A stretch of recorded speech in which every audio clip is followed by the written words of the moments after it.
مولاي صل وسلم دائما أبدا على حبيب. السلام عليكم ورحمة الله تعالى عز وجل وبركاته. إن الحمد لله والصلاة والسلام على رسوله الأمين وعلى آله وصحبه ومن تابعهم بإحسان إلى يوم الدين أما بعد. প্রতিদিনকার মতো আজকেও আপনাদের সকলকেই স্বাগত জানাচ্ছি আপনাদের প্রিয় অনুষ্ঠান শাহ হযরত সৈয়দ জিয়াউল হক মেজভান্ডারী ট্রাস্ট কর্তৃক নিবেদিত ইসলামী অনুষ্ঠান আলোকধারা দেখবার জন্য যে যেখান থেকে দেখছেন সকলকেই অন্তরস্থল থেকে সালাম জানাচ্ছি। আশা করছি সবাই ভালো আছেন এবং সুস্থ আছেন। প্রিয় দর্শক, আজকের আমাদের এই পর্বে আমরা যে বিষয়টি নিয়ে আলোচনা করতে যাচ্ছি সেটি অত্যন্ত গুরুত্বপূর্ণ বিষয়, সমসাময়িক বিষয় এবং আমাদের অল্প কয়েকদিনের মধ্যেই যে পবিত্র রমজানুল মুবারক শুরু হতে যাচ্ছে, সেই পবিত্র রমজান মাসের প্রস্তুতি কি করে আমরা নিব এবং পবিত্র রমজান মাস আমাদের জন্যে কিভাবে আমাদেরকে সভ্য, নম্র এবং আল্লাহওয়ালা মুত্তাকি পরহেজগার করে তুলতে পারে, সেই বিষয়গুলো নিয়ে আজকে আমরা কথা বলতে যাচ্ছি। আমাদের সাথে আজকের এই অনুষ্ঠানে আমন্ত্রিত অতিথি হিসেবে আমন্ত্রিত হয়ে এসছেন মাদ্রাসাই গাউসুল আজম মেজভান্ডারীর সম্মানিত প্রভাষক মাওলানা মুজিবুল হক। আসসালামু আলাইকুম ওরহমতুল্লাহি ওবরাকাতুহু। ওয়ালাইকুম আসসালাম ওরহমতুল্লাহি ওবরাকাতুহু। মোহতারাম, আজকে আমরা রমজান মাসের প্রস্তুতি বিষয়ক যে আলোচনাগুলো করতে যাচ্ছি, প্রথমেই আমি আপনার কাছে জানতে চাইব যে রমজান মাসের জন্য শারীরিক এবং মানসিক প্রস্তুতি আমরা নেওয়ার জন্যে কি কি পদক্ষেপ গ্রহণ করতে পারি? ধন্যবাদ বিজ্ঞ সঞ্চালক মহোদয়। HZHM ট্রাস্ট শাহ সৈয়দ জিয়াউল হক মেজভান্ডারী কদ্দাসির আজিজ ট্রাস্ট নিবেদিত ইসলামিক অনুষ্ঠান আলোকধারা আজকে যারা দেখছেন শুনছেন সকলের প্রতি আসসালামু আলাইকুম ওরহমতুল্লাহি ওবরাকাতুহু। আল্লাহ সুবহানাহু ওয়া তাআলা পবিত্র কোরআনে কারীমে বলেছেন, ইয়া আইয়ুহাল্লাযীনা আমানু কুতিবা আলাইকুমুস সিয়াম কামা কুতিবা আলাল লাযীনা মিন ক্বাবলিকুম লাআল্লাকুম তাত্তাকুন। হে ইমানদার বান্দাগণ, তোমরা আল্লাহকে ভয় করো, অর্থাৎ তোমাদের উপর রোজা ফরজ করা হয়েছে যেমনিভাবে তোমাদের পূর্ববর্তীদের উপর রোজা ফরজ করা হয়েছিল। একটি মাত্র উদ্দেশ্য, সেটা হচ্ছে লাআল্লাকুম তাত্তাকুন, যাতে তোমরা মুত্তাকি আল্লাহওয়ালা হতে পারো। এই ক্ষেত্রে আমরা দেখি যে বর্তমান সময়ে মাহে রমজানের যেই সাধারণ যে প্রস্তুতি, এটি দেখে আমাদের মনে হয় যে আসলে মাহে রমজান এটা একটা ভোগের মাস, এটি মনে হয় আমাদের একটা আনন্দ উৎসবের মাস, এটি মনে হয় আমাদের প্রতিযোগিতার। অথচ আল্লাহ সুবহানাহু ওয়া তাআলা কিন্তু এই রমজান মাসকে এমনিতে দেওয়া হয়নি, আল্লাহ পাক দিয়েছেন এটি মূলত ত্যাগের মাস। যেমন আপনি খেয়াল করবেন, যদি কোনো জায়গায় কোনো বাহিনী যদি কোনো একটা অপারেশনে যায়, তখন তাকে একটা মহড়া করতে হয়, তাকে একটা প্রস্তুতি নিতে হয়, কেন? যাতে তাদের অপারেশন সাকসেসফুল হতে পারে। ঠিক আমরাও দেখি যে বর্তমান যদি আমি একজন মুমিন মুসলমান, মাহে রমজান এটি জান্নাতুল মাস নয়, এটি একটি এমন একটি মাস আমাদের নৈতিকতার যে চিন্তক বিশুদ্ধতা, আর্থিক আত্মার পরিশুদ্ধতা এবং আমাদের সামাজিক, ব্যক্তিগত, রাষ্ট্রীয় প্রত্যেকটা সেগমেন্ট থেকে কিন্তু আমাদের একটা পরিশুদ্ধতার ব্যাপার আছে। আমাকে মাইন্ডসেট করতে হবে যে মাহে রমজান আসলে যাতে আল্লাহর মাগফিরাত, রহমত, নাজাতের যে সার্টিফিকেট দেওয়া হয়েছে সেটি যাতে আমরা প্রত্যেকভাবে আমরা পরিপূর্ণ করতে পারি।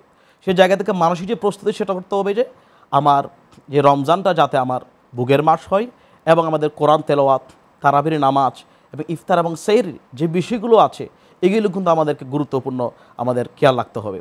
আরেকটা যে বিষয় সেটা হচ্ছে মাহে রমজানের মানসিক প্রস্তুতি যদি আমরা বলি, আমরা অনেক সময় মনে করি যে উপবাস সেটা স্ট্রাকচারগত দিক দিয়ে আমাদের শারীরিকভাবে মনে করি, অথচ এই রমজান মাসটা হচ্ছে আমাদের আত্মার পরিশুদ্ধতা। আল্লাহ সুবহানাহু ওয়া তাআলা পবিত্র কোরআনে অসংখ্য জায়গায় বলেছেন, কদ আফলাহা মান যাক্কাহা, ওই ব্যক্তি সফলকাম যে তার অন্তরাত্মাকে শুদ্ধ করতে পেরেছে। এই জন্য আমাদের মানসিকভাবে প্রস্তুতি নিতে হবে ইনশাআল্লাহ এই রমজান মাসে আমার প্রত্যেকটা ফরজ আমল, আমাদের নফল ইবাদা, কিয়ামুল লাইল একটি যেন মিস না হয়। আর শারীরিক যে প্রস্তুতি এটি অত্যন্ত আমাদের গুরুত্বপূর্ণ বিষয়। আমরা দেখি যে আমি তো সারাটি মাস বিভিন্ন জব সেক্টরে, আমাদের বিভিন্ন শিক্ষা প্রতিষ্ঠানে নানান জায়গায় আমরা কাজ করে থাকি, কিন্তু এই জায়গা থেকে যদি আমি খেয়াল করি যে শারীরিকভাবে যাতে আমি মাহে রমজানে ইবাদত করতে পারি, তৃপ্তি সহকারে মানুষকে আমি আল্লাহর আহ্বানে করতে পারি, এই জন্য শারীরিকভাবে আমাদের সুস্থতার দিকে খেয়াল রাখতে হবে যাতে আমাদের কোনো চাপ সৃষ্টি না হয়। তার সাথে সাথে আমি আপনার কাছে আরও জানতে চাইব যে যেহেতু রমজান মাস আসলেই আমাদের একটি এজ আ বাংলাদেশি হিসেবে এবং আমাদের সামাজিক একটা অভ্যাস হিসেবে একটা জিনিস আসলে না বললেই হয় না, সেটি হচ্ছে খাবারের যে একটা বাহুল্যতা, যেটি আমাদের ইফতারের সময় আসলে আমরা মনে করি যদি আমার টেবিলে সামান্য একটু দুধ আর একটু খেজুর থাকে বা একটু যদি ভাত, ডাল ভাত এবং মাছ যদি থাকে তাহলে কেমন যেন ইফতারই হলো না। ইফতারে অনেক আইটেম থাকতে হবে, অনেক কিছু থাকতে হবে, তাহলে মনে হচ্ছে ইফতার হলো। সো এই রমজান মাসের প্রস্তুতি হিসাবে আমরা এই খাদ্য প্রস্তুতির ক্ষেত্রে কি কি পরামর্শ আপনার পক্ষ থেকে আশা করতে পারি এবং কি কি আমরা উদ্যোগ গ্রহণ করতে পারি? রাসূল সাল্লাল্লাহু আলাইহি ওয়াসাল্লাম যে ইফতার করতেন, ইফতার শুরুটা খেজুর দিয়ে হয়। আর যদি তোমার খেজুর না থাকে তুমি পানি দিয়ে করো। সে জায়গা থেকে যদি আমরা খেয়াল করি, আমাদের সামনের টেবিলে আমরা মনে হয় যেন এই রমজান মাসটা আমাকে রোজাটা দেওয়া হয়েছে তো খাবার খাওয়ার জন্য। অনেকগুলো ক্লান্তি, অনেকগুলো পরিশ্রম করে ফেললাম, অথচ এটা মুখ্য উদ্দেশ্য নয়। মুখ্য উদ্দেশ্য হচ্ছে অন্তর আত্মার পরিশুদ্ধতা। এই জায়গা থেকে আমাকে প্রথমে খেয়াল রাখতে হবে, যেহেতু মানুষ সারাদিন রোজা রাখে, সেই জায়গাতে আমি চাইলে আমাদের খেজুর, কিছু আমাদের তরল জাতীয় যেগুলো সুচ্ছতা আমাদের শারীরিকভাবে একটি শক্তি যোগাবে, অল্প কিছু খাবার রাখলে হয়। এখন আমরা কি করি যে বর্তমান সময়ে আমাদের বিভিন্ন, আমরা মনে করি যে বিভিন্ন নাস্তার আইটেম, হয়তো আমি এখান থেকে একটা দুটো খেতে পারবো, কিন্তু যত ইচ্ছাভাবে আমরা 10টা 15টা আইটেম যেভাবে করি, এটি আসলে ইসলাম কখনো এটা সমর্থন করে না। আরেকটা যে বিষয় আমি খেয়াল করবো সেটা হচ্ছে আমাকে খেয়াল রাখতে হবে, রাসূল সাল্লাল্লাহু আলাইহি ওয়াসাল্লাম, যেমন আমি একটু ফিলিস্তিনের বিষয়টা আনি, আপনি দেখুন আজকে তাদের রোজা আর আমাদের রোজা অনেক পার্থক্য।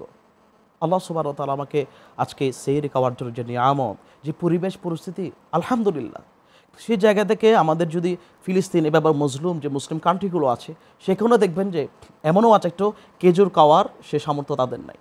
তাহলে আমাদেরকে মনে রাখতে হবে যে আমি যখন ইফতার এবং যে খাবারের যে খাদ্যাভ্যাস সেটা আমাকে অত্যন্ত নিয়ন্ত্রণ করতে হবে, এবং যাতে রাসূল সাল্লাল্লাহু আলাইহি ওয়াসাল্লাম যে সুন্নাত আমাদেরকে দিয়েছেন সেটা মতো অবশ্যই পালন করতে হবে, যাতে কোনো অপচয় অপব্যয় যাতে না হয়, এবং এটি যাতে মানুষ মনে না করে যে আসলে রমজান মাস এটা শুধু খাদ্য খাওয়ার মাস, এটা যাতে মনে না করে আমি সিম্পল, আমি সহজভাবে কিছু খাবার খাবো, এবং এটা ধারাবাহিকভাবে লেয়ার মেনটেন করে আমরা যাতে আমাদের তারাবির নামাজ আছে সব কিছু করতে পারি। আপনি তো রমজান মাসের ভিতরে খাবারের কথা বললেন, আমরা জানতে চাচ্ছিলাম যে রমজান মাস শুরুর আগে যে মাসে আমরা অবস্থান করছি, এই মাস থেকে রমজান মাসের জন্য খাদ্যাভ্যাসের দিক থেকে কি কি ধরনের প্রস্তুতি গ্রহণ করা উচিত? আমার রমজান মাসে আমাদের কিছু প্রস্তুত খাবার রেডি রাখতে হবে, যেগুলো আসলে আমাদের জন্য খুবই প্রয়োজনীয়, গুরুত্বপূর্ণ। যেমন আমি যদি মনে করি যে আপনি প্রস্তুতির ক্ষেত্রে বলছেন, আমি আমার ইফতার, আমাদের সেহরি যে সামগ্রী যেগুলো আছে, যেগুলো আমাদের দৈনন্দিনভাবে প্রয়োজন, সেগুলো আমাকে আগেভাগে প্রস্তুতি করে নিয়ে আসতে হবে। কারণ রমজান আসলে আমাদের তাড়াহুড়ার মধ্যে করে ফেলি, যে তাড়াহুড়াটা আসলে আমাদের শুরু থেকেই আমরা নামাজ ইবাদতবন্দি করার ক্ষেত্রে বিঘ্ন ঘটে। এই জন্য আমাদের সকলের উচিত যে আমরা যারা মুসলিম উম্মার জন্য বহন নিয়ামত, আমাদের আপন আপন অবস্থা থেকে আমাদের গুরুত্বপূর্ণ যে সামগ্রী যেগুলো আছে এগুলো আমাদের প্রস্তুত রাখা উচিত। আরেকটা জিনিস আপনাকে জানবো, সেটি হচ্ছে রমজান মাসে সেহরি এবং ইফতার কিভাবে সঠিকভাবে করা উচিত।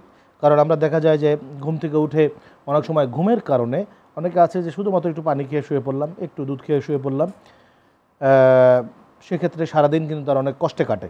2 নম্বর হচ্ছে ইফতার সামনে আসলে গোগ্রাসে যাচ্ছে তাই আমরা খেয়ে একদম উদরপূর্তি গলা পর্যন্ত ভর্তি করে খেয়ে ফেললাম, এই একটা প্রবণতা কিন্তু থাকে। আসলে কি খাবার খাওয়া উচিত যাতে করে সারাটা দিন রোজা রাখতে সুবিধা হয়? কারণ আল্লাহ রাব্বুল আলামিন কোরআন শরীফে বলেছেন, ইউরিদুল্লাহু বিকুমুল ইউসরা ওয়ালা ইউরিদু বিকুমুল উসর। যদিও রমজান মাস হচ্ছে ত্যাগের মাস, রমজান মাস হচ্ছে মানুষের ক্ষুধাটাকে ফিল করার মাস, এরপরেও মানুষ যাতে করে এটাকে কোনো বোঝা মনে না করে ইবাদত হিসাবেই এটা পালন করতে পারে, সেজন্য আমাদের কি খাবার খাওয়া উচিত সেহরিতে এবং ইফতারে? অত্যন্ত গুরুত্বপূর্ণ বিষয়। সেটি আমরা যদি কেটে আল্লাহ সুবহানাহু ওয়া তাআলা সেহরি এবং ইফতারের যে আমাদের সময়সীমা যেটা দেওয়া হয়েছে, আমরা দেখি যে ইফতারটাকে আমরা নিয়ামত হিসেবে মনে করি না। কেন? কারণ এটি ইফতারের যে গুরুত্ব সেটা কিন্তু আমরা অনেকে বুঝতে পারি না। অথচ আল্লাহ সুবহানাহু ওয়া তাআলা বলেছেন যে ইফতার যখন মানুষ সামনে দিয়ে করে, আল্লাহ সুবহানাহু ওয়া তাআলা তখন একটি গর্ব করে ফেরেশতাদেরকে বলে, দেখো আমার যে বান্দারা, তাদেরকে আমি কেন সৃষ্টি করলাম, যে আমার একটা অর্ডার ছাড়া, আমার হুকুম ছাড়া তারা কিন্তু ইফতার সামনে আছে, তারা সেটা গ্রহণ করছে না। তো ওই মুখ্য সময়ে আমাদের ইফতার যেটা, সেটা রাসূল সাল্লাল্লাহু আলাইহি ওয়াসাল্লামের যেই পদ্ধতি সুন্নাত, সেটা আমরা আমাদের শুরুটা হবে খেজুর দিয়ে, যেটা রাসূল সাল্লাল্লাহু আলাইহি ওয়াসাল্লাম করতেন, এবং এরপরে আপনার খেজুর না থাকলে আপনি পানি দিয়ে শুরু করবেন। এর পরবর্তীতে আমরা কিছু তরল জাতীয় যেগুলো আসলে আমরা অনেক সময় তেলের নাস্তা দিয়ে অনেকে শুরু করেন, এটি আসলে সারাদিন রোজা রাখলে কিন্তু এই তেলের নাস্তা যদি সর্বপ্রথমে আপনার পাকস্থলীতে যায়, এটি কিন্তু অত্যন্ত ক্ষতিকর। সারাদিন কিন্তু আপনি এরপরে কিন্তু তারাবির নামাজ একটা আমাদের একটা গ্যাসে পরিণত হয়, যেটার কারণে আপনি সেটা কোনোভাবে সহজভাবে আদায় করতে পারবেন না, এক। আর 2 নম্বর যে সেহরি যেটা বললেন, এটি অত্যন্ত গুরুত্বপূর্ণ বিষয়। দেখুন, এই রোজাটা কিন্তু ইহুদিদের ছিল, খ্রিস্টানদের ছিল, মুসলমানদেরও আছে। সেই জায়গাটাতে আমাদের আসলে পার্থক্যটা কোন জায়গায়? রাসূল সাল্লাল্লাহু আলাইহি ওয়াসাল্লাম হাদিসে পাক অনুযায়ী আমরা দেখি যে এটা সেহরির পার্থক্য হয়ে যায়। কেন? আগেকার সময়ে তারা এই সময়টা পেত না, লাগাতারভাবে যে দীর্ঘ সময় রোজা রাখতো, তাদের টাইমিংটা ঠিক ছিল না। ঠিক একইভাবে আমাদের রাসূল সাল্লাল্লাহু এমন একটি পদ্ধতি দিয়েছেন সাহারি, এটি অত্যন্ত গুরুত্বপূর্ণ সময়, যে সাহারিতে আমাকে খেয়াল রাখতে হবে, যেহেতু আমার একটা জীবন চলার পথে এই আমাকে জব করতে হয়, শিক্ষা প্রতিষ্ঠানে যেতে হয়, আমাদের বিভিন্ন কাজ থাকতে পারে। এটা আমাদের সার্কুলেট করার জন্য আমাকে প্রথমে ওই সমস্ত দুধ জাতীয় এবং কিছু প্রোটিন জাতীয় যেগুলো আমাদের সবসময় সারাদিন কাজ করতে পারি, এই খাবার দিয়ে আমাদেরকে খাওয়া উচিত। এবং বেশি খাবার খেলেই কিন্তু যে আমি শক্তি পাবো সেটা কিন্তু নয়। আমাকে পরিমিত পরিমাণ এমনভাবে খাবার খাবো যাতে আমি সারাদিন যাতে আমার কাজটা করতে পারি। আচ্ছা, রমজান মাস মানেই হচ্ছে নিজেকে আত্মসংযমী হওয়ার মাস। তো সেক্ষেত্রে একটা বিষয় রয়েছে, যেটি হচ্ছে নফসকে নিয়ন্ত্রণ করা। তো নফসকে তো আমি রমজান মাসে নিয়ন্ত্রণ করব, কিন্তু রমজান মাসের আগে এই নফসটাকে নিয়ন্ত্রণ করার জন্য কিন্তু অনেক কসরত করতে হয়। ইচ্ছা করলেই নফসকে নিয়ন্ত্রণ করা যায় না। হুট করে একটা জিনিস পছন্দ হলো, আমরা কিন্তু কিনে ফেলি, এটা কিন্তু নফসের প্রতি আনুগত্য প্রকাশ করা। কিন্তু একটা জিনিস পছন্দ হলো, এই জিনিসটা আমি কিনবো না, নফসের সাথে যুদ্ধ করা, এই যে একটা প্রস্তুতি, এই যে একটা প্র্যাকটিস, এটি আমরা রমজান মাসের আগে কিভাবে করতে পারি, রমজানের পূর্বে? দেখুন, আমরা যদি চিন্তা করি রমজান মাস এটা আধ্যাত্মিকতার মাস, এই জায়গা থেকে যদি আমরা খেয়াল করি, তাকওয়ার একটা কেন্দ্রবিন্দু আছে। তাকওয়ার কেন্দ্রবিন্দু হচ্ছে কলব। রাসূল সাল্লাল্লাহু আলাইহি ওয়াসাল্লাম বলেছেন, তোমরা কি জানো যে আমরা প্রত্যেকবারেই উপবাস, যে বাহ্যিক দিক দিয়ে আমরা যে খাবার ছেড়ে দিলাম, আবার খাবার গ্রহণ করলাম, এতটুকুর মধ্যে কিন্তু রমজান শেষ নয়। যদি কেউ রোজা রেখে মিথ্যা কথা বলে, পাপ কাজ করে, অশ্লীল কথা বলে, বা মানুষের পরনিন্দা সমালোচনা করে, এটি কিন্তু রোজাকে নষ্ট করে দেয়। রাসূল সাল্লাল্লাহু আলাইহি ওয়াসাল্লাম হাদিসে বলেছেন, কাবিন সয়ম, এমন কিছু রোজাদার ব্যক্তি আছে যারা রোজা রেখে কিন্তু কথা গর্হিত কাজগুলো করে, তোমাদের এই উপবাস আমার কোনো প্রয়োজন নেই। তাহলে আমাকে মনে রাখতে হবে, আমার যে সংযমের মাস যেটা আপনি বললেন, এটা মাইন্ডসেটটা এইভাবে করতে হবে। আপনি হুট করে যদি আমাদের মনে, আমি আগেভাগে চিন্তা করি, যেমন আমি যদি একজন ছাত্র পরীক্ষার হলে ফাইনাল পরীক্ষা দেওয়ার আগে তাকে প্রস্তুতি নিতে হয়, কিন্তু ঠিক একইভাবে রাসূল সাল্লাল্লাহু আলাইহি ওয়াসাল্লাম রমজান মাস আসার আগেই শাবান মাস দিয়েছেন, রজব মাস দিয়েছেন। রজবটা বলেছেন শাহরুল্লাহ, শাবান শাহরি, শাবান হচ্ছে আমার মাস, আর রমজান মাস হচ্ছে শাহর উম্মতি, আমার উম্মতের। এই যে একটা লেয়ার 3 মাস ব্যাপী, এটা আপনি খেয়াল করবেন। দেখুন, শাবান মাসে রাসূল সাল্লাল্লাহু আলাইহি ওয়াসাল্লাম বেশি বেশি রোজা রাখতেন। কেন? কারণ এটি যে রমজানের প্রস্তুতি, সাহাবায়ে কেরাম যখন এই রজব মাস পর শাবান মাস আসলো, সবাই রোজা রাখা শুরু করতেন। আয়েশা সিদ্দিকা রাদিয়াল্লাহু তাআলা আনহা, তিনি জিজ্ঞাসা করেন, ইয়া রাসূলুল্লাহ, আপনাকে বেশি বেশি এই শাবান মাসে রোজা রাখতে আমি দেখেছি। এখানে 2টা পয়েন্ট। একটা হচ্ছে রাসূল সাল্লাল্লাহু আলাইহি ওয়াসাল্লাম বলেছেন এই শাবান মাস হচ্ছে এমন একটা মাস যেটা রমজানকে স্বাগত জানায়। আর 2 নম্বর হচ্ছে এই মাসে আমলনামাগুলো উঠানো হয় এবং ফেরেশতাদের কাছে পাঠানো হয়। আমি যাতে এমন একটা আমল অবস্থায় থাকি যাতে আমি রোজাদারি বেশি থাকি, একটা বিষয়। আরেকটা যে বিষয় সেটা আমরা খেয়াল করি যে আমরা অনেক সময় বিগত রমজানে আমাদের যে কিছু কাজা রোজা হয়ে থাকে, সেই ক্ষেত্রে কিন্তু আমরা পালন করেছি কিনা, এটা আমি পালন করলে একদিকে শাবান মাসে রোজা হয়ে যায়, আর অন্যদিকে আমাদের কাজা রোজা আদা হয়ে যায়। এই জন্য আমাদের উচিত যে রমজান মাসে বেশি বেশি রোজা রাখা, যাতে আমরা প্রস্তুতি নিতে পারি। তো আল্লাহ পাক রব্বুল আলামিন এই জন্য কিন্তু শাবান মাস, রজব মাস একটা লেয়ার মেনটেন করে রমজান মাস দিয়েছে। আচ্ছা, প্রিয় দর্শক, আমরা এতক্ষণ ধরে কথা বলছিলাম পবিত্র রমজান মাসের যে প্রস্তুতি, সেই প্রস্তুতির ব্যাপারে কথা বলছিলাম। তো এই পর্যায়ে আমি আপনার কাছে জানতে চাইব, সেটি হচ্ছে যে রমজানে কিন্তু আমরা অনেক সময় দেখা যায় যে যেই ইবাদতটা যখন করা দরকার ছিল তখন না করে নিরবিচ্ছিন্নভাবে নিজের ইচ্ছা মতো যখন তখন ইবাদত করতেছি, যখন তখন তসবিহ পড়তেছি, যে কোনো সময় কোরআন শরীফ পড়া শুরু করে দিয়ে দিলাম। আসলে রমজান মাসের ইবাদতের রুটিনটা কেমন হওয়া উচিত? দেখুন, রমজান মাস এটা ইবাদতের রুটিনটা হচ্ছে এভাবে। ফজরের নামাজের পর যদি আমরা কোরআন তেলাওয়াত দিয়ে শুরু করি, আমি আমার আমার যে যতটুকু টাইম আছে ওটা আমি শুরু করলাম, সারাদিন আমি কাজকর্ম করলাম, এরপর আমি আবার বাসায় আসলাম, আসার পরে মাগরিবের পর থেকে যে সময়টা আমি পাবো একটু আমি বিশ্রাম নেওয়ার, সামান্যতম বিশ্রাম নিয়ে এরপর আমি এশার তারাবির নামাজের প্রস্তুতি নেব। এই তারাবির নামাজের পর থেকে কিন্তু আমাদের সেহরের আগ পর্যন্ত বিশাল একটি সময়। আপনি এটাকে ভাগ করতে পারেন, যেমন আমি যদি চিন্তা করি যে আমি 10টা দিন আমি কোরআন তেলাওয়াতের একটা খতম আদায় করব, আর 10টা দিন আমি কি করব, আমি বিভিন্ন কোরআন এবং সুন্নাহর যে নির্দেশনাগুলো আছে, যেমন সাহাবায়ে কেরামের জীবনী আছে, নবীদের জীবনী আছে, আহলে বাইত রাসূল সাল্লাল্লাহু আলাইহি ওয়াসাল্লাম জীবনী আছে, সুফি আউলিয়া কেরামের জীবনী আছে, তাহলে এই জীবনীগুলো আমি পড়ব। আর বাকি যে 10 দিন আছে, আপনি জানেন যে এতেকাফ অত্যন্ত গুরুত্বপূর্ণ বিষয়। এতেকাফে যদি আমি চিন্তা করি, যেমন আমার যুবক ভাই যারা আছেন, আমি সব দিক দিয়ে আমাদের একটা সমাজে দেখতে পাই যে মুরব্বী যারা আছেন তারা কিন্তু এতেকাফ থাকেন, যুবকদের অংশগ্রহণ কম। কিন্তু আমার মনে হয় মুরব্বীদের পাশাপাশি আমাদের যুব সমাজ যারা আছেন তাদের চেয়ে পাওয়ার বেশি থাকে, এনার্জি আছে, তাদের বিভিন্নভাবে শক্তি সামর্থ্য আছে, তাদের কোনো কাজ নেই, তারা চাইলে শেষ 10 দিন এতেকাফের মাধ্যমে তাহলে আল্লাহ সুবহানাহু ওয়া তাআলার জন্য এই 3টাকে ভাগ করে এভাবে দিয়েছেন। আচ্ছা, আমরা তো রমজান মাসে আসলে বেশি বেশি করে মসজিদে যাই, মুক্তির জন্য, গুনার থেকে মুক্তির জন্য তওবা করি, কিন্তু দেখা গেল যে রমজান মাসে এতেকাফ থাকা অবস্থায় অনেকেই কিন্তু গুনার কাজ করে ফেলেন। মসজিদের ভিতরে, মোবাইলের ভিতরে বিভিন্ন ভিডিও দেখা, কিংবা অনেকে দেখা যায় যে যদি ধূমপানের অভ্যাস থাকে, মসজিদের বাইরে এসে তিনি ধূমপান করে আবার মসজিদে গেলেন।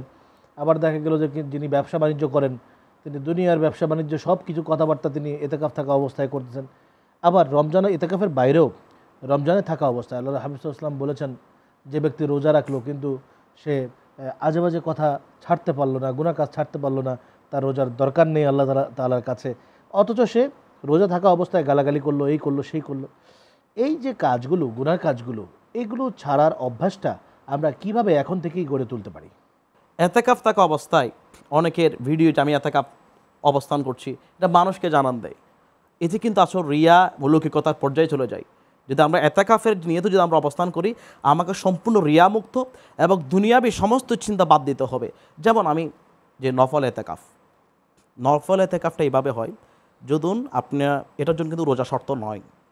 যেমন আমরা কিন্তু এই যে মসজিদে যখন প্রবেশ করি, যেমন 5 ওয়াক্ত নামাজ পড়ছি, আমরা 5 ওয়াক্ত নামাজের ক্ষেত্রে আমরা দেখি যে যদি আমি নফলের নিয়তে যদি আপনি অবস্থান করেন, এখন থেকে আমরা চাইলে এটা সম্ভব।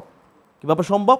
এটা হচ্ছে বিভিন্ন মসজিদ এবাদতের সময় যখন থাকবে, তখন আমরা সেই জায়গা থেকে আমি নফল এতেকাফ যেটা এখন থেকে আধা ঘন্টার জন্য, 1 ঘন্টার জন্য অবস্থান করলে ইনশাল্লাহ কাটিয়ে দিন শেষে রমজান মাস আস্তে আস্তে আমাদের একটা কিন্তু প্রস্তুত হয়ে যায়। আচ্ছা, আরেকটা জিনিস সেটা হচ্ছে যে এই রমজান মাসের আমল এবং ইবাদতের জন্য আমরা কি কোনো দোয়া বা কোনো একটা সেমিনার, কার্যক্রম এগুলো কি আমরা রাখতে পারি আমাদের জীবনে? যেমন আমরা চিন্তা করি যে কোরআন তেলাওয়াত, এই কোরআন তেলাওয়াত কিন্তু আমাদের জীবনের প্রতিটা কাজে প্রয়োজন। কোরআন তেলাওয়াতে শুধু তেলাওয়াত নয়, এর পাশাপাশি অর্থটাও যদি আমরা বুঝে নিই, তাহলে এর কোরআনের মর্মার্থ আমরা জানতে পারবো। সেই জায়গা থেকে আমার মনে হয় এই কোরআন তেলাওয়াতের একটা শিক্ষার প্রশিক্ষণ কোর্স, মাসালে প্রশিক্ষণ কোর্স, ছোটো কিছু কোরআনের দারস, হাদিসের দারস, যেগুলো আমরা করতেই পারি। সেই জায়গা থেকে আমাদের, যেমন আমরা অভিভাবক যারা আছেন, আমাদের দায়ী যারা আছেন, ওলামায়ে কেরাম যারা, তারা চাইলে মসজিদ কেন্দ্রিক আমরা চাইলে কিছু ছোটো দর্শের আয়োজন করতে পারি, কোরআন তেলাওয়াতের কোর্স, মাসার জীবন ঘনিষ্ঠ। আর 2 নম্বর যে বিষয়, আমাদের মা বোনদের জন্য আমরা ঘরে আমাদের কোনো ব্যবস্থা থাকলে, যে যেমন আমি আমার জায়গা থেকে যদি বলি, অভিভাবক উনি কিন্তু ভূমিকা রাখতে পারেন, ওনাদের ছেলে মেয়েদের সবাইকে নিয়ে যে একসাথে ওনারা ছোটো একটা দরসের আয়োজন করলে ইনশাল্লাহ ওখান থেকে নামাজের যে গুরুত্বপূর্ণ মাসাইল, রমজানের যে গুরুত্বপূর্ণ মাসাইল, এটা আরেকটা বিষয়। প্রস্তুতির জায়গা থেকে আমি আরেকটা সংযোজন করবো, সেটা হচ্ছে রমজানের যেই কেন্দ্রিক যে জরুরি মাসাইল, এটি কিন্তু আগে থেকে জেনে ফেললে কিন্তু আমাদের কোনো সমস্যা হয় না। কিন্তু দেখা যায় আমরা রমজান মাস আসার পরে 10 দিন চলে যায়, 5 দিন চলে যায়, এরপর আমরা রমজানের খুঁটিনাটি বিষয়গুলো আমরা জানতে চাই। এটা কিন্তু আমাদের আগে এই প্রস্তুতিটা নিলে ইনশাল্লাহ আমরা নেওয়া উচিত। ধন্যবাদ আপনাকে। প্রিয় দর্শক, আমরা এতক্ষণ যাবৎ মাওলানা মুজিবুল হকের কাছ থেকে অত্যন্ত গুরুত্বপূর্ণ আলোচনা শুনছিলাম, রমজানের প্রস্তুতিমূলক আলোচনা। তো আসুন আমরা অবশ্যই রমজানের আগে থেকেই এই বিষয়গুলো, শারীরিক, মানসিক, আত্মিক, কালবের বিভিন্ন প্রস্তুতি এবং পারিবারিক, সামাজিক, দেশের সমস্ত প্রস্তুতিগুলো যেন আমরা রমজানের আগে থেকেই নিয়ে পুরাটা রমজান যেন আল্লাহ রাব্বুল আলামিনের জন্যে খাস করে বিসর্জন দিয়ে দিতে পারি আল্লাহ তাআলা সেই তৌফিক আমাদেরকে দান করুন। আমিন। চলুন আমরা আমাদের আজকের বিশেষ সেগমেন্ট জানা অজানায় চলে যাচ্ছি। মাওলায়া সাল্লি ওয়া সাল্লিম দাইমান আবাদা। মোহতারাম, মুরিদ এবং মুরাদ এই দুটো শব্দের সাথে আমরা বিশেষভাবে পরিচিত। যদিও মুরিদ শব্দ আমরা জানি, কিন্তু মুরাদ শব্দটা কিন্তু আমরা জানি না। আপনি আমাদেরকে জানাবেন মুরিদ এবং মুরাদ। মাওলায়া সাল্লি ওয়া সাল্লিম দাইমান। ধন্যবাদ। একটি গুরুত্বপূর্ণ পয়েন্ট আপনি এনেছেন, সেটা হচ্ছে মুরিদ এবং মুরাদ। আসলে এটা একটা তাসাউফের বিষয়। সে জায়গা থেকে আমরা যখন দেখব মুরিদকে মুরিদ কেন বলে, এটা যদি আমরা বুঝতে পারি, মুরিদ এই শব্দটা এরাদা মাজদার থেকে আসছেন, এটা হচ্ছে মূল শব্দ। তো এরাদা হচ্ছে ইচ্ছা পোষণ করা। তো মুরিদকে মুরিদ কেন বলে, আপনি জানেন পবিত্র কোরআনে কারিমে অসংখ্য জায়গায় এসেছে, ইয়া আইয়ুহাল্লাযীনা আমানু তাকুল্লাহ ওয়া কুনু মা'আস সাদিকিন। ইমানদার বান্দাগণ, তোমরা আল্লাহকে ভয় করো, খৌফ এলাই তোমাদের অন্তরে ধারণ করো। তো এটি ধারণ হবে কীভাবে? ওয়া কুনু মা'আস সাদিকিন, তোমরা সত্যবাদীদের সঙ্গে থাকো, তাদের সোহবত মুতাআসসিরা, যেটা সোহবত নিলে তোমাদের ভিতরে ওই খৌফ এলাইটা আসবে। এই জন্য আমরা দেখি যে তাসাউফ জগতে, তরিকত জগতের মধ্যে অসংখ্য আউলিয়া কেরাম, সুফি কেরাম কিন্তু এই পদ্ধতিতে আসছে। যেমন যিনি যখন একজন আল্লাহওয়ালা, নেককার, কামিলিন, বুজুর্গ ব্যক্তির সান্নিধ্যে যায়, ওনাকে মুরিদ বলা হয়। এখন আপনি দেখেন, যার কাছে আমি বায়াত গ্রহণ করব, তো ওনাকে আমি কেন যাই? কারণ তার কাছে আল্লাহ এবং রসুলের সন্তুষ্ট চিত্ত, কোরআন হাদিসের যেই বৈশিষ্ট্য যেগুলো আছে, যে আদর্শ, যেগুলো জানার জন্য আমরা যাই। তো মুরিদকে মুরিদ কেন বলে? কারণ মুরিদকে মুরিদ এই জন্য বলে, জীবনের যাবতীয় সমস্ত যে শয়তান কর্তৃক দুনিয়ার যত ইচ্ছা পোষণ যেগুলো আছে, সেই ইচ্ছাকে দাফন করে দিয়ে আল্লাহর ইচ্ছাটাকে প্রাধান্য দেওয়া। এই জন্য কিন্তু ওই মুরিদ কী করে, সে সমস্ত দুনিয়াবি সব কিছু বাদ দিয়ে আল্লাহর এরাদা, আল্লাহর ইচ্ছা পোষণ, আল্লাহ কোন কাজে সন্তুষ্টি আর কোন কাজে সন্তুষ্টি নয়, এটার উপর ফেদা করে দেওয়া, উৎসর্গিত করে দেওয়ার জন্য মুরিদ বলা হয়। আর মুরাদ, সে যেটা বললেন, এটা আসলে আমরা তো সাধারণভাবে দেখি যে মুরিদ সবাই হয়, মুরাদ কিন্তু অত্যন্ত কঠিন, এটা একটা উপরের স্তর। এটা উদ্দেশ্যটা কি? মুরাদ হচ্ছে, যেমন আশেক আর ইশক, দুটো শব্দের মধ্যে পার্থক্য আছে। তো আশেক থেকে ইশকে কখন যায়? আশেক যিনি, তিনি আল্লাহকে এবং রসুল পাককে এত বেশি রাজি করে ফেলেন, করতে করতে তিনি ইশকের মাত্রায় চলে যান, মাশুকের প্রতি চলে যান। ঠিক একইভাবে আমরা মুরাদ যাকে বলি, মুরাদ কাকে বলে? অর্থাৎ আল্লাহ যাকে নির্বাচিত করেন, আল্লাহ যাকে নির্বাচিত করে, আল্লাহর পছন্দনীয় বান্দাকে পছন্দ করে, তাকে নিয়ামত প্রদান করেন। এই জন্য মুরিদ আর মুরাদ, এই পার্থক্যটা হচ্ছে, মুরিদ যিনি সব কিছু কোরআন হাদিসের, রসুল পাকের সুন্নত মোতাবেক চলবে, গাইডলাইন অনুযায়ী চলবে। এটা চলতে চলতে একটা মুরাদ পর্যায়ে চলে যায়। ও মুরাদ যখন হয়ে যায়, তখন আল্লাহ সুবহানাহু ওয়া তাআলা তার উপর সন্তুষ্ট হয়ে যান। আপনাকে অসংখ্য ধন্যবাদ। প্রিয় দর্শক, আমরা শাহনশাহ সৈয়দ জিয়াউল হক মাঝ ভান্ডারী ট্রাস্ট কর্তৃক আয়োজিত ইসলামী অনুষ্ঠান আলোকধারার শেষ পর্যায়ে চলে এসেছি। আমরা আজকের এই অনুষ্ঠানের মাধ্যমে আপনাদের সকলের কাছে যে মেসেজটি দিতে চাচ্ছি, তা হচ্ছে যে পবিত্র রমজানুল মুবারক হচ্ছে আল্লাহ রাব্বুল আলামিন প্রদত্ত অত্যন্ত বরকতপূর্ণ, নেয়ামতপূর্ণ এবং বিশেষ একটি সুযোগের মাস। যেই সুযোগটি কাজে লাগিয়ে একজন বান্দা তার জীবনের ঘটে যাওয়া অসংখ্য ভুল ত্রুটিগুলোকে শুধরিয়ে নিতে পারে এবং সেই সাথে সাথে মহান আল্লাহ রাব্বুল আলামিন এবং রাসূল পাক সাল্লাল্লাহু আলাইহি ওয়াসাল্লামের রিজামন্দি হাসিল করার সুবর্ণ এক সুযোগ সে পেতে পারে। তো আসুন আমরা সেই রমজান মাসকে, যাতে করে হেলায় খেলায় আমাদের উদাসীনতার কারণে, আমাদের উদাসীনতার দরুন এই রমজান যেন নষ্ট না হয়ে যায়, তো আসুন আমরা রমজান আসার আগেই রমজানের প্রস্তুতিগুলো মানসিকভাবে, শারীরিকভাবে, সকল দিক থেকে নিতে থাকি। আল্লাহ রাব্বুল আলামিন সেই তৌফিক যেন আমাদেরকে দান করেন, সেই শুভকামনা রেখে আজকের মতো বিদায় নিচ্ছি। আসসালামু আলাইকুম ওয়া রাহমাতুল্লাহি তাআলা ওয়া বারাকাতুহু। মুহাম্মাদুন সাইয়্যিদুল কাওনাইন ওয়া যাকালান ওয়াল ফারিকাইনি মিন উরবি ওয়া মিন আজম।